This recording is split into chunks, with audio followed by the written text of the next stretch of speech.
Next question. A metal sphere cools at a rate of 0.05 degrees Celsius per second when its temperature is 70 degrees Celsius and at a rate of 0.025 degrees Celsius when its temperature is 50 degrees Celsius. Determine the temperature of the surrounding and find the rate of cooling when the temperature of the metal sphere is 40 degrees Celsius. तो first of all आपके पास एक ही metal sphere है, उसका rate of cooling मतलब rate of fall of temperature dt by dt at first temperature, और temperature जो सबसे पहले दिया 70 डिग्री दिया है, इट इज 0.05 डिग्री सेल्सियस पर second at temperature T1 of how much 70 degree Celsius. Then इसी बॉडी का rate of fall of temperature है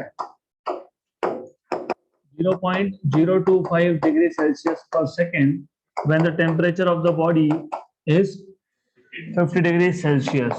और एक्सपेक्टेड भी था क्योंकि एज यू नो जितना बॉडी का टेम्परेचर कम होगा तो सराउंडिंग के टेम्परेचर और बॉडी के टेम्परेचर में डिफरेंस कम होगा तो rate of fall of temperature भी कम होगा.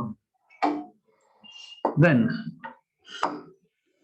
you are also given one more temperature that is 40 degree. So T3 आपको दिया है 40 degree.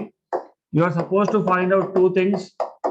Number one, एक तो find करना है surrounding temperature. Number two, you are supposed to find out rate of cooling at temperature T3. तो formula आपको पता ही है. You already know what is the formula. You know that dt by dt is equal to Ct minus T0.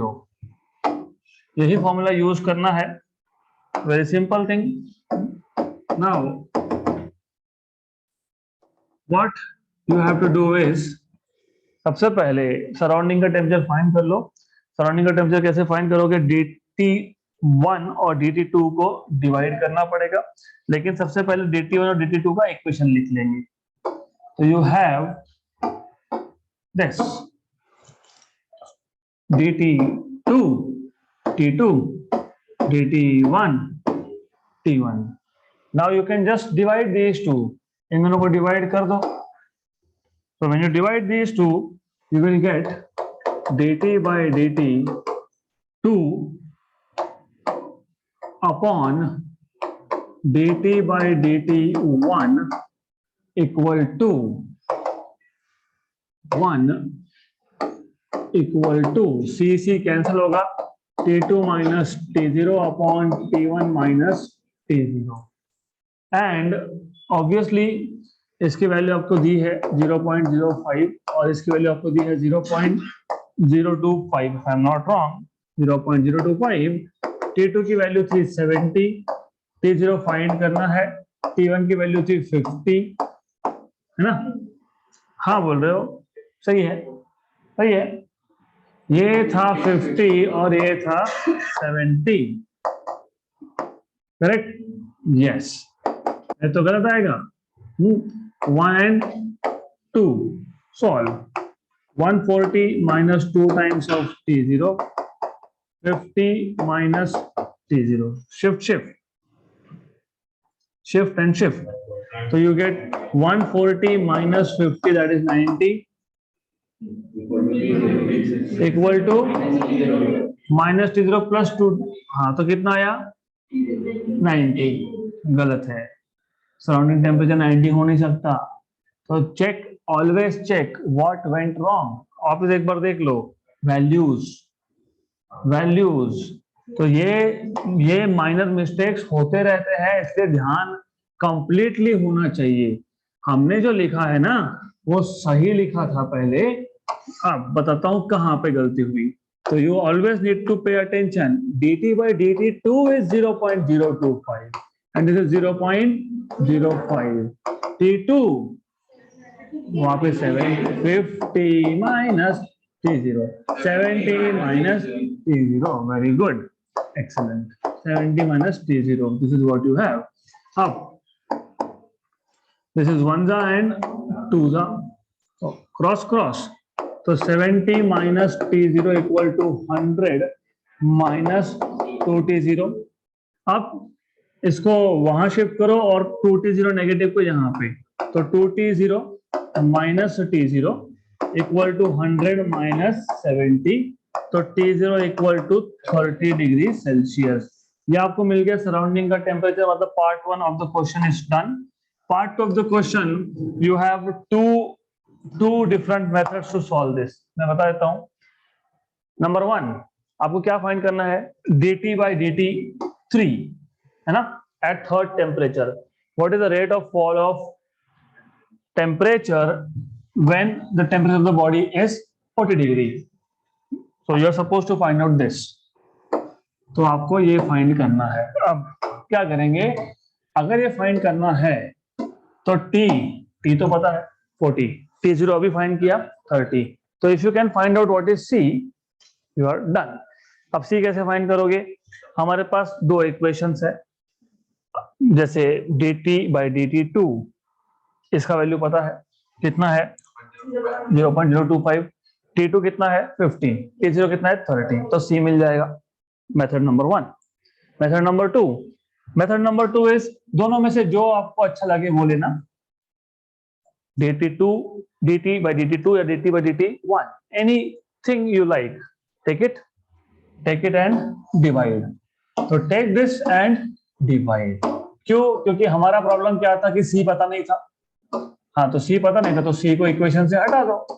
तो c को equation से हटाने के लिए क्या करेंगे, डिवाइड।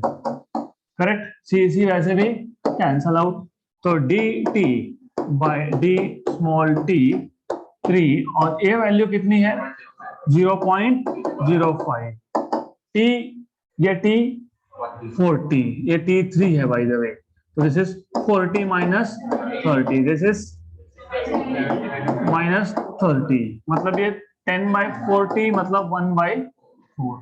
करेक्ट, क्लियर यहाँ तक। इसको वहां शिफ्ट कर देंगे, तो dt bye dt3 equal to 0.05/4। 0.05/2 तो पता ही है, 0.025 उसका भी हाफ, 0.0125 डिग्री सेल्सियस पर सेकेंड। और एक्सपेक्टेड भी था, जितना difference in temperature between the body and the surrounding कम होगा, उतना ही rate of fall of temperature of the body कम होगा। तो this is how you are suppose to solve this question. Question. So let us move ahead with next question. In olden days, while laying the rails for trains, you know, हम rail, train वो जो ऊपर के डब्बे होते हैं उनको train बोलते हो, लेकिन रेलवे क्यों बोलते हो, क्योंकि रेल, यू हैव रेल्स। जैसे रोड पे चलने वाला अगर कुछ हो तो रोडवेज, वाटर पे हो तो वाटरवेज, वैसे रेल्स पे the vehicle that runs is railways. So in older days while laying the rail, तो जब पटरी वो बिछाते हैं ना, उसको बोलते हैं laying of rails. Small gaps used to be left between the rail sections to allow for thermal expansion. मतलब बेसिकली द आइडिया वाज कि आपके पास जो दो रेल्स है उसके बीच में थोड़ा सा गैप रखते थे, right, to allow for thermal expansion. क्यों, एक तो सराउंडिंग का हीट, हमारे यहाँ तो सबसे बड़ा प्रॉब्लम होगा 45 के ऊपर जाता है हमारे यहाँ पे, right, and also when rail, उसके ऊपर जो ट्रेन जब जाएगी तो friction will cause more heat, so the material of the rail will expand, तो थर्मल एक्सपांशन होगा, right. Then suppose the rails are laid at room temperature 27 degree Celsius, तो जब हमने रेल ट्रैक को वहां पे बिछाया तब टेम्परेचर था 27 degree. If the maximum temperature in the region is 45 degrees, the length of each rail section is 10 meter. What should be the gap left given that alpha is 1.2 into 10 power minus 5 per Kelvin for the material of the rail section? तो सबसे पहले you need to understand, आपको given parameter में क्या दिया है, temperature दिया है पहला T1 is how much 27 degree Celsius, T2 is how much 45 degree Celsius. Delta T will be T2 minus T1. 45 minus 27 is 18 degree Celsius. तो आपको मिल गया delta T. Then value of alpha is 1.2 into 10 power minus 5 पर kelvin ऐसा है। Okay, then आगे you have to understand the length of each rail is 10, मतलब length आपको दिया है L equal to 10। How much gap should be left, मतलब you see you understand this, आपको ये समझना बहुत जरूरी है कि गैप उतना ही होना चाहिए जितना एक्सपांशन होगा, गैप उतना ही छोड़ना है जितना थर्मल एक्सपांशन होगा। Thermal expansion delta L, change in length, increase in length. तो गैप ज्यादा छोड़ दिया तो प्रॉब्लम, ज्यादा गैप छोड़ दिया तो फिर गैप रह गया तो एक्सीडेंट होने के ज्यादा चांसेस है। और अगर आपने कम गैप छोड़ा तो भी प्रॉब्लम है, because when they basically expand they will, yes, वहां पे फ्रिक्शन होने लगेगा रेल्स में, राइट। तो गैप कितना छोड़ना चाहिए जितना एक्सपांशन होगा, मतलब फाइंड क्या करना है, delta L, that's it. Formula very simple. End of course sometimes the problem is कि आपको याद नहीं रहता है फॉर्मूला कौन सा यूज करना। ये अल्फा दिखा ना, delta L by L equal to alpha delta T, खत्म, और कुछ तो हो नहीं सकता। तो delta L by L equal to alpha delta T, तो वेरी सिंपल। तो you have delta L equal to alpha L delta T, alpha L delta T. Okay, alpha की वैल्यू है 1.2 इंटू 10 पावर माइनस 5, एल की value है 10 और delta T हमने already करके रखा है 18। एक काम करो, ये 1.2 का पॉइंट हटा दो, 10 पावर माइनस 1 और ये 10 कैंसल, है ना, 1.2 का पॉइंट हटा दिया और ये 10 cancel, 12 into 18 216। So this is 216 into 10 power minus 5 meter, मतलब 2.16 into 10 power minus 3 meter, मतलब 2.16 millimeter. This is what you should get. So this is the gap that should be left. 2.16 millimeter. Next question. A blacksmith fixes iron ring on the rim of wooden wheel of a bullock cart. The diameter of the wooden rim and the iron ring are 1.5 meter and 1.47 meter respectively at room temperature of 27 degrees Celsius. To what temperature the iron ring should be heated so that it can fit the rim of the wheel? सबसे पहले rim क्या होता है ये पता होना चाहिए। You know, जो आपके साइकिल में व्हील होता है उसका जो बाउंड्री होता है पेरिफेरी, उसको बोलते हो रिम।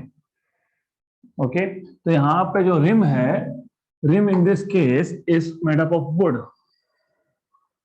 ऐसा है। And what you have is, इसका आपको दिया है डायामीटर, इसका डायामीटर कितना दिया है आपको, 1.5 मीटर। तो diameter of wooden rim, diameter of wooden rim is equal to 1.5 meter, and then you have iron ring. Iron ring का diameter है 1.47 iron ring। और आपको ये पता होना चाहिए कि नॉर्मली व्हील्स के अंदर ये जो आयरन रिंग है it should perfectly fit into rim. आपकी गाड़ी का स्पोक अच्छे से रिम में फिट होता है ना, कि लूज छोड़ देते हैं हम लोग, छोड़ना मत नहीं तो प्रॉब्लम हो जाएगा, गाड़ी चलेगा नहीं, first of all it will bend down, right. Then वो सपोर्ट के लिए होता है, स्पोक्स आर फॉर सपोर्ट। तो ये जो आयरन का रिंग है इट शुड परफेक्टली फिट, लेकिन फिट तो हो नहीं रहा, क्यों नहीं हो रहा, डायमीटर इज लेस, राइट। अब ब्लैकस्मिथ फिक्सेस, तो वो जो कारीगर होता है बेसिकली फिक्सेस, कैसे फिक्स करेगा, बाय हीटिंग। किसको हीट करोगे, आयरन को, वेरी गुड। वुड को हीट नहीं करना, नहीं तो गया। तो अब you are heating it, but initial temperature कितना है, 27 डिग्री सेल्सियस, और आपको अल्फा की वैल्यू भी देके रखी है एंड आई टोल्ड यू कि जैसे ही अल्फा ये दिखा, मतलब delta L by L equal to alpha delta T, लेकिन यहाँ पे डेल्टा एल की जगह पे डेल्टा डी, क्योंकि लेंथ मतलब डायमीटर यहाँ पे। तो यहाँ पे बहुत सिंपल सा क्वेश्चन है, क्यों? क्योंकि कितने टेम्परेचर तक लेके जाना है so that the ring fits into rim, मतलब बेसिकली एक्सपांशन इतना करना कि ये जो पार्ट है यहां तक आ जाए। मतलब क्या करना बेसिकली? हाँ, नहीं नहीं नहीं नहीं नहीं, क्वेश्चन रीड द क्वेश्चन। ठीक है, ये listen listen listen listen, this is bullock cart, wait a minute, this is bullock cart. Bullock cart के जो व्हील होता है ना, उसका जो रिम है वो वुडन है। A blacksmith fixes iron ring on the rim of wooden wheel, right, of a bullock cart. The diameter of the wooden rim, बाहर का 1.5, क्यों बाहर का? क्योंकि 1.5 मतलब ज्यादा है, और 1.47 किसका है? आयरन रिंग का है। तो आयरन रिंग कहाँ होगा? अंदर होगा। अब आपको क्या करना है, ठीक है, आप जो बोल रहे हो may be it is true in real life, but according to question you will have to hit this, किसको? आयरन रिंग को, such that it expands and fits here. इतना एक्सपांशन करना है कि ये फिट हो जाए, राइट? गुड, तो इतना you have to do, right? तो इसका मतलब बेसिकली एक्सपांशन कितना प्रोड्यूस करना है वो समझ लो। Expansion should be equal to the difference of diameter. तो expansion produce should be equal to the difference, तो पहले लिख देता हूं मैं, delta D should be delta W R minus delta I R, that is 1.5 minus 1.47, that is 0.03 metre. इतना आपको delta D चाहिए, राइट? फाइंड तो करना है T2, will find T2 also. You are supposed to find out final temperature. Initial temperature तो दिया है 27। Formula as I told you, you have delta D equal to D alpha delta T। आपको find क्या करना है? T2। तो you should remember delta D is D alpha T2 minus T1। तो अब while solving use this formula, very simple। तो delta D कितना है? 0.03, मतलब 3 into 10 power minus 2 metre. D कौन सा? किसका D? नहीं, वुडन के साथ आप कुछ नहीं कर रहे हो, iron, exactly, you are doing nothing with wood. तो आयन का तो मैं लिख देता हूं, ये आयन है और ये भी आयन है, okay. Then 1.47 into alpha iron 1.2 into 10 power minus 5, और T2 minus T2 minus 27 degree Celsius. तो ये डिग्री सेल्सियस में है, ठीक है, you just need to remember. तो इसको सॉल्व करो, 1 जा 0.4 जा। अब 1.47 को रफली फॉर द टाइमिंग अभी के लिए 1.5 मान लो। 1.5 इंटू 0.4 इज 0.6, तो ये आ गया 10 पावर माइनस 2, ये आ गया आपके पास 0.6 into 10 power minus 5 T2 minus 27। इसको शिफ्ट कर लेंगे, और 10 power minus 2 6 into 10 power minus 6 कर लिया, पॉइंट हटा दिया, इक्वल टू T2 माइनस 27। तो T2 आपको मिल जाएगा, यहाँ पे शिफ्ट करोगे तो कितना? प्लस, तो 10 पावर माइनस 2 और ये ऊपर गया 10 power plus 6 upon 6 plus 27, this is 10 power 4। 10 power 4 को लिख दो ना, 100 into 100 upon 6, 53, right? Good, plus 27, 5000 by 3, 5100 by 3, 15100 by 3, 5100 by 3, 1700। तो ये है 1700 प्लस 27, तो 1727। ऐसा क्यों लिखा? मुझे पता है ऊपर 5000 है, नीचे 3 है, पता है, लेकिन ये 5000 तब आया जब आपने 1.47 को 1.5 लिया था। तो हम पहले से ही अप्रोक्सीमेट कैलकुलेशन कर रहे हैं। अगर आप एग्जैक्ट करते हो, if you do exact calculation, तो you get 1700.6 plus 27. So final answer T2 will be 1727.6 degree Celsius.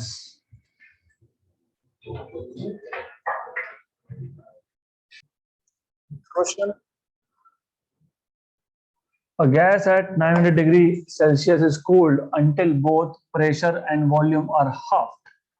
Calculate its final temperature. So first of all, given to you is T1, which is 900 degree Celsius. It's cooled until pressure is halved. मतलब final pressure is initial by 2. Volume is halved, मतलब V2 is V1 by 2. V2 is V1 by 2. Half of the initial, right? Calculate the final temperature. You need to remember, आपको find करना है T2, but you need to remember, जब PVT ऐसा आए तो एक और गैस भी लिखा है ऊपर से, आइडियल गैस इक्वेशन, तो PV equal to nRT, PV equal to nRT, correct? This is how you are supposed to solve. तो अब ऊपर से extra information that you have is PV equal to T, PV by T equal to nR. N is number of moles, constant. R is constant, so this is constant. If this is constant, PV by T मतलब P1 V1 by T1 equal to P2 V2 by T2, ये ऐसा आ जाएगा. Clear? तो यहाँ से T2 यहाँ से formula बन गया. तो T2 equal to P2 V2 by P1 V1 into T1, correct? Then अगर इतना पता है तो सॉल्यूशन बहुत इजी है. क्यों? क्योंकि P2 by P1 is half, V2 by V1 is half, or this is 900. How much is this? 225 degree Celsius. सब सही करने के बाद भी आंसर सही नहीं है. This is not right. क्यों? क्योंकि यहाँ पे आप लिखते हो एब्सोल्यूट टेम्परेचर, मतलब measured in kelvin. Did you convert in kelvin? No. तो दिस इज नॉट करेक्ट. तो you always need to remember कि ये जो आइडियल गैस इक्वेशन में टेम्परेचर T होता है, ये एब्सोल्यूट स्केल में है, केल्विन स्केल में है. तो केल्विन स्केल में कन्वर्ट करना है तो प्लस 273, ऑफ कोर्स 0.15 अगर प्रिसाइज करना है तो, नहीं तो सिर्फ 273 लिखा चलता है. 1173.15 केल्विन, ये आ गया केल्विन में.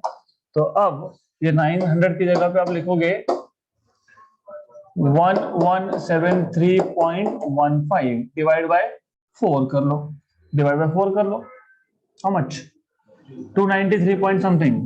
So it is 293 point something kelvin. तो वो आप चेक करोगे, मेरा आंसर आ रहा है 293.29, तो 29 kelvin.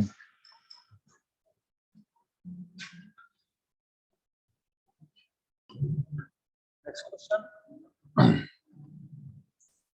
What is the specific heat of metal if 50 calorie of heat is needed to raise 6 kilogram of metal from 20 degree to 62 degree?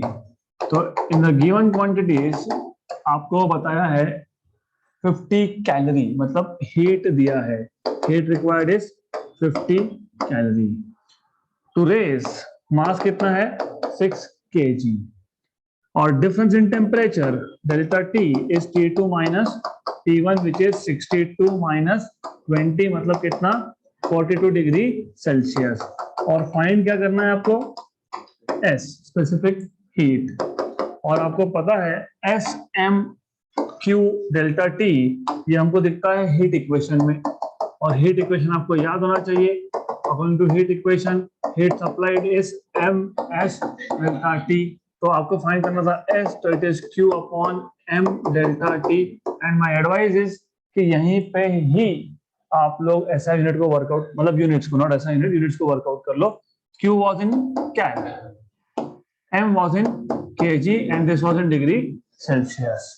तो answer लिखते वक्त you should be writing down in cal kilogram per degree Celsius, और kilo cal करोगे तो 10 power -3 adjust करना पड़ेगा। Simple, S equal to Q is 50, M is 6, delta T is 42, right. अब approximate करना है तो अप्रोक्सीमेट भी हो सकता है, एग्जैक्ट करना है तो एग्जैक्ट भी हो सकता है। मैं आपको अप्रोक्सीमेट बताने वाला हूँ 25 एंड 21। हाँ ठीक है, 3 भी सही है, लेकिन ऐसा क्यों किया मैंने इसलिए किया कि ये इमीडिएटली ध्यान में आता है। 126 ध्यान में आया तो उसको 125 लिखना है, ये भी ध्यान में आता है। अगर ये समझ में आया तो 1/5 होता है, ये समझ में आता है, और 1/5 आया तो 0.2 ये है अप्रोक्सीमेट। एग्जैक्ट देखोगे तो 0.198, राइट। सिर्फ हमारा अप्रोक्सीमेट क्यों आया, क्योंकि हमने 126 को क्या ट्रीट किया, 125। अगर इसको आप 126 लिखोगे और सॉल्व करोगे तो आंसर आएगा 0.198, which is very near to what we have approximately found out. Cal per kilogram per degree Celsius. Question. The rate of flow of heat, rate of flow मतलब Q by T, through a copper rod with temperature difference 30 degrees Celsius is 1500 cal per second. Find the thermal resistance of copper rod. So first of all, what is given to us? Let us note it down. Given to us is Q by T. It is 1500 calories per second. And with the temperature difference, मतलब directly दे दिया आपको delta T, that is equal to 30 degree Celsius. Find करने के लिए बोला है thermal resistance मतलब RT। Formula याद नहीं, कोई बात नहीं, याद रखना भी नहीं याद रखना भी नहीं। Why? Because you can derive this. How come? पहली बात, इलेक्ट्रिकल रेजिस्टेंस याद है तो थर्मल रेजिस्टेंस याद है। इलेक्ट्रिकल रेजिस्टेंस में ऊपर L तो यहाँ पे X, A डिनोमिनेटर में तो A, सिर्फ थर्मल कंडक्टिविटी आएगा यहाँ पे instead of sigma. Electrical conductivity के यहाँ पे K। गुड, ठीक है, लेकिन इसमें से हमारे पास एक भी पैरामीटर नहीं है। You don't know X, you don't know K, you don't know A. But wait a minute, we already know Q equal to K A delta T T by X। तो X by K को shift कर दो, या फिर this is reciprocal of R, है ना। ये RT का उल्टा है, मतलब यहाँ पे RT डिनोमिनेटर में आएगा। यस, तो यह आएगा आपके पास डेल्टा T बाय R। तो R क्या आ गया आपके पास, क्या आ गया, डेल्टा टेम्परेचर मतलब चेंज इन टेम्परेचर। Q ये आ जाएगा, सिर्फ ये जो T है ना इसको नीचे लिख दिया मैंने। गुड, ऐसा क्यों, क्योंकि Q by T दिया है ना आपको, दैट इज वाई। हो गया फॉर्मूला रेडी। तो as I told you, formula नहीं पता तो कोई बात नहीं, you have to derive by yourself. So that is why it is important that you do not try to, of course you should try to remember, but do not put a lot of pressure on your memory to remember formulas. ऐसा derive कर लेना, it hardly takes any time. Simple है। अब तो क्या करना है, कुछ नहीं, RT equal to delta T 30 degree Celsius. क्योंकि मुझे याद है मैंने आपको बताया था, मैंने ये बताया था कि RT का ऐसा यूनिट फाइंड करके रखना है, जो आपने किया नहीं होगा, इसलिए हम लोग कर देंगे। अब क्या है, क्या थर्मल कंडक्टिविटी का हुआ था मैंने, coefficient of thermal conductivity K। Did you find out ऐसा यूनिट? नो, कोई बात नहीं। 30, दिस इज हाउ मच, 1500। और कैल पर सेकेंड, राइट।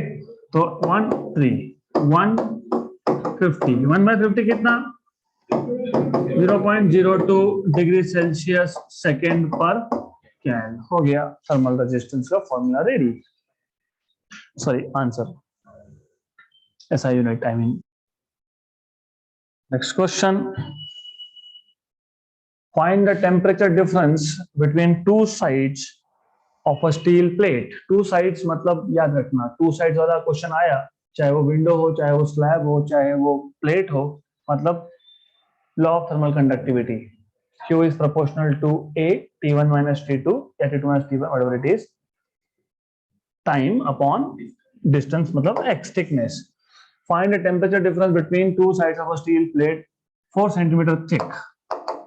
तो given quantities में आपको X बता दिया 4 centimeter, okay, और when heat is transmitted through the plate at a rate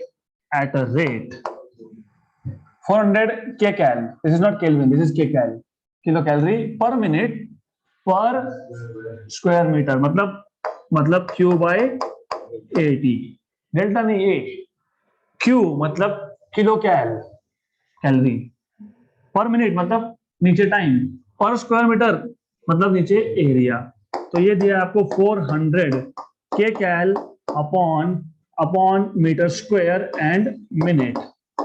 मैंने जानबूझ के इसको पहले लिखा है। अब देखो ये मीटर में है ना, तो इसको मीटर में कर लो 4 × 10⁻²। ये मिनट है, इसको सेकंड में कर लो 400/60।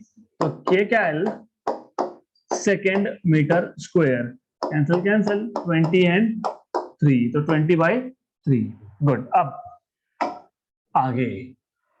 आगे आपको दिया है थर्मल कंडक्टिविटी ऑफ स्टील।